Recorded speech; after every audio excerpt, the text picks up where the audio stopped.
जय श्री कृष्ण मित्रों, आइए देखते हैं सुमित ज्ञान यूट्यूब चैनल में। स्वागत है सभी दर्शकों का सुमित ज्ञान यूट्यूब चैनल में। आग्रह करेंगे कि हमारी वीडियो में अंत तक बने रहें और पूरी जानकारी प्राप्त करें। आज आप लोगों के समक्ष में ये बताने के लिए जा रहा हूं कि भगवान भूतनाथ भोले बाबा ने जब कामदेव को भस्म कर दिया तब उनकी पत्नी रति भगवान शंकर से विनती करने लगी, हे प्रभु, तुमने तो मेरा स्वाग ही मिटा दिया। तब भगवान शंकर ने जवाब दिया, रति, द्वापर में तुम्हारी पति से भेंट होगी। इधर श्री सुखदेव जी बोले, हे परीक्षित, भगवान शंकर के हिसाब से जब कामदेव भस्म हो गया तो उसकी पत्नी रति अति व्याकुल होकर पति वियोग में उन्मत्त सी हो गई। उसने पार्वती जी तथा भगवान गौरी शंकर की अति सेवा कर उन्हें प्रसन्न किया। तब पार्वती जी ने उसे आशीर्वाद दिया कि तेरा पति यदुकुल में भगवान श्री कृष्णचंद्र के यहाँ जन्म लेगा और तुझे वह संबासुर के यहाँ मिलेगा। इस कारण वह मायावती कामदेव की यशस्वनी पत्नी रति संबासुर के यहाँ रहकर पति प्राप्ति की लालसा से दासी का कार्य करने लगी। कामदेव पुनः शरीर प्राप्त करने के लिए भगवान श्री कृष्णचंद्र जी के शरीर में प्रवेश करके रुक्मिणी जी के गर्भ में आ गया। समय आने पर रुक्मिणी जी के गर्भ से वह कामदेव प्रद्युम्न जी के रूप में प्रकट हुआ। उस बालक का सौंदर्य, वीर्य, शीलता, सद्गुण आदि सभी श्री कृष्ण जी के ही समान थे। संबासुर को जब यह पता चला कि मेरा शत्रु यदुकुल में जन्म ले चुका है, तब वह भेष बदलकर सूत काग्रह से उस 10 दिन के बच्चे को हर लाया और एक समुद्र में डाल दिया। उस बालक को एक मछली निगल गई और उस मछली को भी एक बड़ा मच्छ निगल गया। तत्पश्चात एक मछुए ने उस मच्छ को पकड़कर संबासुर की रसोई में भेज दिया। जब उस मच्छ का पेट फाड़ा गया तब उसमें से अति सुंदर एक बालक निकला। उसको देखकर संबासुर की दासी मायावती के आश्चर्य का ठिकाना ना रहा। उसने उस अति सुंदर बालक को ले लिया और उसे पालने लगी।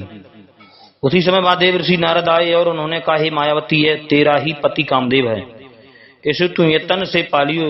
इसने यदुकुल में जन्म लिया है और इसको यह संबासुर दैत्य हर कर समुद्र में डाल आया था।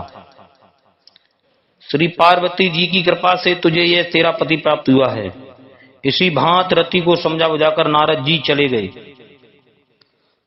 नारद जी तो वहां से चले गए, लेकिन वह बालक बड़े लाड़ चाव से उस बालक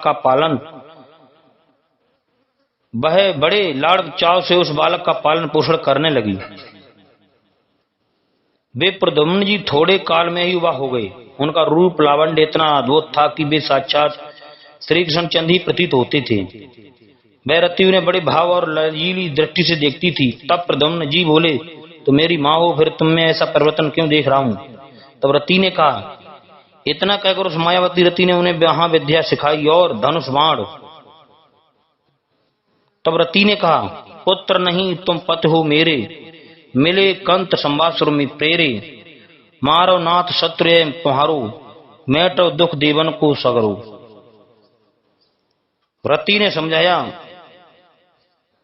पुत्र नहीं तुम मेरे पति हो।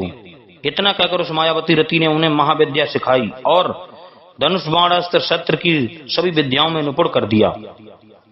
हे परीक्षित, एक दिन प्रद्युम्न जी उस संबासुर दैत्य को मारने की इच्छा से अपना धनुष बाण ले उसकी सभा में गए। संबासुर ने देखकर अति प्रसन्न हुआ और बोला कि मैंने इस बालक को बड़े प्रतन से पाला है। तब प्रद्युम्न जी बोले, अरे दुष्ट, मैं बालक नहीं हूं, तेरा शत्रु हूं, जिसको तूने 10 दिन का ही समुद्र में लाकर डाल दिया था। इस प्रकार कहकर युद्ध के लिए ललकारा। संबासुर प्रद्युम्न के ऐसे कट वचन सुनकर ठोकर खाए सांप की भांति फुफकारता हुआ बोला, अरे तू तो आस्तीन का सांप निकला, इसे दूध पिलाकर मैंने पाला। इतना कहकर उसने वज्र के समान भारी गदा का उन पर प्रहार किया। जब प्रद्युम्न जी ने गदा को अपनी ओर आते देखा तब उन्होंने अपनी गदा की चोट से उसे काट दिया। जब वह असुर अनेक प्रकार की माया रचकर युद्ध करने लगा, किंतु प्रद्युम्न जी ने महाविद्या के प्रयोग से सबको नष्ट कर दिया। तत्पश्चात उन्होंने अपनी तीक्ष्ण तलवार से उस शंबासुर का सिर काट कर पृथ्वी पर डाल दिया। आकाश से पुष्पों की वर्षा होने लगी और देवता उनकी स्तुति करने लगे। तब वह मायावती रति प्रद्युम्न जी को आकाश मार्ग से द्वारकापुरी ले आई, क्योंकि वह रति आकाश में विचरना जानती थी। गोरी पत्नी के साथ संभाले प्रद्युम्न जी की शोभा अवर्णनीय थी। उनके मेघ के समान श्याम वर्ण रेशमी पीतांबर शोभामान था। उनकी मुरारी हल्के मंद मंद मुस्कान, कानों में कुंडल अति सुंदर थे। वह नव दंपति अंतापुर में पहुंचे। वहां की स्त्रियां उन्हें देखकर अत्याश्चर्य में हुईं और बोली कि श्री कृष्णचंद्र कहां से आए हैं। वे उन्हें देखकर छिप गईं। जब उन्हें मालूम हुआ कि यह श्री कृष्णचंद्र नहीं है, तब वे अत्याश्चर्य में हुई कि यह पुरुष श्रेष्ठ कौन है जिसके साथ ऐसी सुंदर युवती है। उसी समय वहां रुक्मिणी जी आई। उनके नेत्र कजरारे तथा वाणी अति मधुर थी। उस नव दंपति को देखकर उन्होंने अपने पुत्र की याद आई, किंतु वे आश्चर्यचकित होकर उनकी ओर देखती रहीं।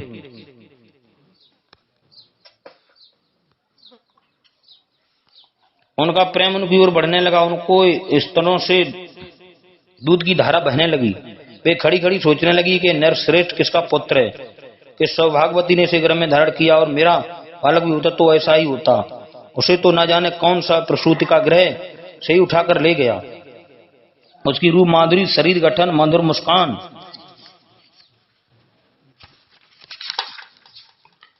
सब अपने पति श्री कृष्णचंद्र के समान देखकर सोचने लगी कि हो ना हो ये बालक वही है। मेरे बाएं अंग भी फड़क रहे हैं। हे परीक्षित, रुक्मिणी तथा अंतपुर की अन्य स्त्रियां इसी भांति संकल्प विकल्प कर रही थीं। उसी समय भगवान श्री कृष्णचंद्र अपने माता पिता देवकी वसुदेव तथा बलराम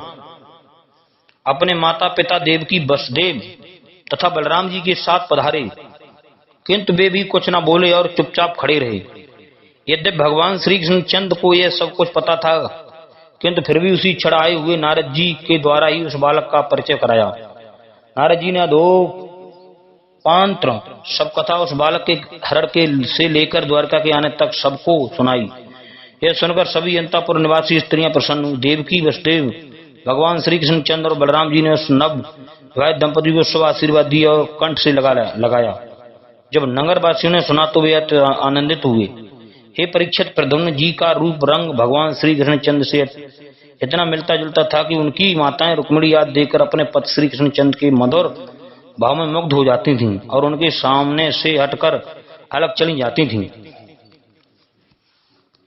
जय श्री कृष्ण। मित्रों, हमारे चैनल को सब्सक्राइब करें, लाइक करें और भी ज्ञानवर्धक वीडियो आप लोगों के लिए सुनने को मिला करते रहेंगे। जय श्री कृष्ण। जय जय श्री सीताराम।